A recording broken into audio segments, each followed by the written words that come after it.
இயேசு உங்களை நேசிக்கிறார். பிரியமானவர்களே, இந்த நாள் ஆண்டவர் நம்மளோடு பேசும்படியாய் வேதத்திலிருந்து சில வசனங்களை கூட வாசித்து ஆண்டவர் நம்மளோடு இடைபடுகிற நாம் அறிந்து கொள்ளக்கூடிய கற்றுக்கொள்ளக்கூடிய காரியத்தை பார்ப்போம். அது தானியேல் தீர்க்கதரிசியின் புஸ்தகம் 4வது அதிகாரம் 30, 31, 32, 33 வசனங்கள் இப்படியாக சொல்லுகிறது. இது என் வல்லமையின் பராக்கிரமத்தினால் என் மகிமை பிரதாபத்துக்கென்று ராஜ்யத்துக்கு அரண்மனையாக நான் கட்டின மகா பாபிலோன் அல்லவா என்று சொன்னான். இந்த வார்த்தை ராஜாவின் வாயில் இருக்கும் போதே வானத்திலிருந்து ஒரு சத்தம் உண்டாகி, ராஜாவாகிய நேபுகாத் நேச்சாரே, ராஜ்யபாரம் உன்னை விட்டு நீங்கிற்று. மனுஷனிடத்திலிருந்து தள்ளப்படுவாய், வெளியின் மிருகங்களோட சஞ்சரிப்பாய், மாடுகளைப் போல புல்லை மேய்வாய். இப்படியே உன்னதமானவருடைய மனுஷனுடைய ராஜ்யத்தின் ஆளுகை செய்து தமக்கு சித்தமாய் இருக்கிறவனுக்கு அதை கொடுப்பார் என்கின்ற நீ அறிந்து கொள்ள மட்டும் 7 காலங்கள் உன்மேல் கடந்து போகும் என்று உனக்கு சொல்லப்படுகிறது என்று விளம்பினது. அந்நேரமே இந்த வார்த்தை நேபுகாத் நேச்சார் இடத்தில் நிறைவேறிற்று. அவன் மனுஷனிருந்து தள்ளப்பட்டு மாடுகளைப் போல புல்லை மேய்தான். அவனுடைய தலைமயிர் கழுகுகளுடைய இறகுகளைப் போலவும் அவனுடைய நகங்கள் பட்சிகளுடைய நகங்களைப் போலவும் வளரும் மட்டும் அவன் சரீரம் ஆகாயத்து பணியிலே நனைந்தது. பிரியமானவர்களே, இந்த நேபுகாத் நேச்சார் ஒரு பெருமையான ஒரு காரியத்தை இருதயத்தில் நினைத்த நிமிஷத்தில் அப்படின்னு எழுதப்பட்டிருக்கிறது. நான் கட்டின பயங்கரமான பாபிலோன் அல்லவா, என்னுடைய பிரஸ்தாபத்திற்காய், இது என் வல்லமையின் பராக்கிரமத்தின் என் மகிமையின் பிரஸ்தாபத்துக்கு என்று ராஜ்யத்தின் அரண்மனை நான் கட்டின மகா பாபிலோன் அல்லவா என்று அவன் இருதயத்தில் ஒரு மேட்டிமையான ஒரு காரியத்தை நினைத்து அவன் சிந்தித்த நிமித்தத்தில் அந்த வார்த்தை உண்டாயிருந்த வேதம் சொல்லுகிறது. பிரியமானவர்களே, ஒரு புறஜாதி நாட்டு ராஜா, பாபிலோன் தேசத்தினுடைய ராஜா நேபுகாத் நேச்சார், அவர் ஆண்டவருடைய நாமத்தை அறிந்து கொண்டு விட்டார். இந்த அதிகாரத்துக்கு முன்பதாய் நாம் பார்க்கும் பொழுது ஆண்டவர் செய்த மகத்தான காரியங்களை அவர் அறிந்திருக்கிறார். தானியேல் மூலமாய், பெல்தேசார் என்று சொல்லப்படுகிற இவர் நிமித்தமாய், சாத்ராக் மேஷாக் நிமித்தமாய் இவர் அறிந்து கொண்ட மகத்துவமான காரியத்தை புரிந்து கொண்டிருக்கிறார். இதை அறிந்திருக்கிறார், அவ்வளவுதான். இதை அறிந்து இவர் ஒரு மேன்மையான காரியத்தை அவர் இருதயத்தில் சிந்தித்தபடியினால், மகா பாபிலோன் எனக்காக நான் வல்லமையாய் கட்டினது என்று அவர் சொல்லின உடனே வானத்திலிருந்து ஒரு சத்தம் உண்டாகி, நீ உன் ராஜ்யம் உன்னை விட்டு என்ன செய்யப்படுது? தள்ளப்படுகிறது.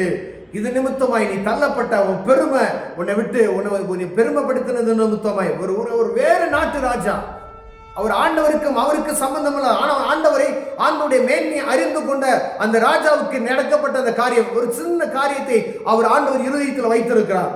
அவருடைய நாமத்தை அவர் மகிமையை பிரஸ்தாபப்படுத்துகிறதை பார்க்க முடியும். அப்படி இருக்கும் பொழுது அவர் ஒரு மேன்மையான காரியத்தை இருதயத்தில் நினைத்து நிமித்தமாய் ஆண்டவர் உடனே அவரை தள்ளி, கழுகுகளை போல, மாடை போல, பணியில நீ காட்டு மிருகங்களை போல அலைவாய் என்று ராஜ்யத்திலிருந்து தள்ளப்படுவாய், ஆண்டவருக்கு சித்தமான ஒரு ராஜ்யத்தை அங்கு கட்டளையிடுவார் என்று சொல்லி ஆண்டவர் சொல்லுகிறதையும், அதே நிமிஷத்துல ராஜ்யபாரம் பிடிக்கப்பட்டு இவர் காட்டுக்குள்ள அலையப்படுகிறதையும், நகங்கள்லாம் மிருகங்களுடைய நகங்களை போல, முடிகள்லாம் கழுகுகளுடைய இறகுகளை போல வளர்கிறதை நாம் பார்க்க முடிகிறது. ஆண்டவர் எழுதி வைத்திருக்கிறார். பிரியமானவர்களே, அப்படியானால் நாம் எந்த நிலையில இருக்கிறோம்? வேறு ஒரு நாட்டு ராஜாவிற்கு ஆண்டவர் இந்த இடத்துல ஒரு மகத்தான ஒரு காரியத்தை எழுதியிருக்கிறார். இது எதற்கென்றால், நீங்களும் நானும் அறிந்து கொள்ளும்படியாய் மேன்மை,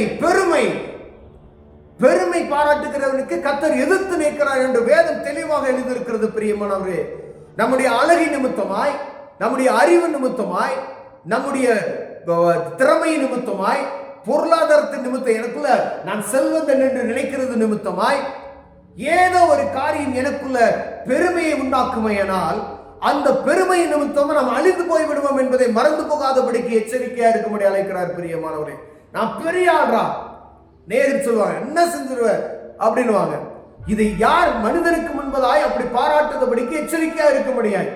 எல்லா மனிதன் சின்ன ஒரு சாதாரண குடும்பத்தில் இருக்கிற ஒரு பெருமை பாராட்டினா அந்த மனிதனுக்கு ஏற்ற காரியத்தை ஆண்டவர் மாற்றி கொடுப்பார். அதே போல ஒரு செல்வந்தனுக்கு, ஒரு ராஜாவுக்கு, ஒரு பட்டணத்தை ஆளுகிற தலைவருக்கு, ஒரு அதிகாரிக்கு, ஒரு மேனேஜ்மெண்ட் பண்ணக்கூடிய ஒரு மேனேஜரா இருக்கக்கூடியவர்களுக்கு பெருமை இருக்கிறதா? ஆண்டவர் பிள்ளைகளோடு பேசுகிறார். பிரியமானவர்களே, ஆண்டவரை அறிந்து கொண்டவர்களாகிய நாம் எப்படி இருக்கும்படியாய் இந்த நேபுகாத்நேச்சார் பாபிலோன், மகா பாபிலோன் என்று தன்னை பெருமைப்படுத்தின நிமிஷத்திலே அவன் கீழே தள்ளப்படுகிறதை நாம் பார்க்க முடிகிறது. ஒருவேளை ஆண்டவர் உங்களுக்கும் எனக்கு ஒரு மேன்மையான காரியத்தை கொடுப்பார் என்றார், இல்ல கொடுத்து வைத்திருக்கிற மேன்மையில இது என்னுடைய திறமையினால வந்தது, இது நான் செய்தது, இது நான் படிச்ச படிப்பு நிமித்தமாய் வந்தது. எவ்வளவு பேர் பெருமை பாராட்டுறோம். நான் அழகா இருக்கேன், நான் படிச்சேன், கஷ்டப்பட்டு நான் படிச்சேன். நிறைய பேர் சொல்லுவாங்க, நான் கஷ்டப்பட்டு படிச்சு நான் எக்ஸாம் எழுதுனேன். அவர் ஞானத்தை கொடுக்கவில்லை என்றால் நீ படித்திருப்பாயோ? நீ பெரிய செல்வந்தனாய் மாறுவதற்கு அவர் ஞானத்தையும் உனக்கு அந்த பலனையும் சத்துவத்தையும் கொடுக்கவில்லை, நான் செல்வந்தனாய் மாறிப்பாயோ? அந்த பெருமை சர்வ வல்லமையுள்ள தேவன் உங்களோடு இடைபடுகிறார். நமக்குள்ள இப்படிப்பட்டதான பெருமையான காரியம் காணப்படுமையானால் ஆண்டவர் விசேஷமாய் நம்மளோடு பேசுகிறது.